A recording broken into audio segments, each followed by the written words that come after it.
My name is William Covington, and for my physics and real life project, I chose pinewood derby racing.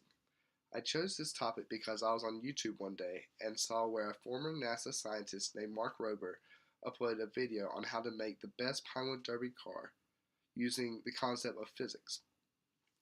And this inspired me to look back on a time where my dad and I used to build cars together and compete in my local Cub Scout troop. Usually we wouldn't win, and I would have been better off in my races if I understood physics a little better. One concept I could have understood better was the law of conservation of energy. It states that within a system, energy is conserved. That means that potential energy at the top of the track with my car is going to translate to kinetic energy at the end of the race.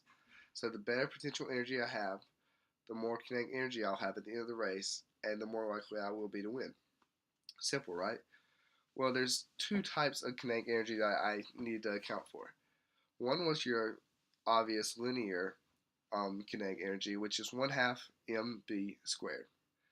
But my car going down the slope is not just as simple as a box being pushed down a hill. There's also wheels on my car, so I have to take into account rotational kinematics, and in doing so, I have to account for rotational kinetic energy.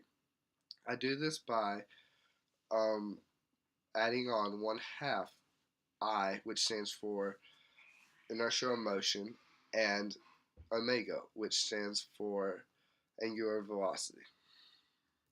So in adding on this rotational kinematics to my already linear kinetic energy, I'm able to determine how my potential energy relates to the kinetic energy.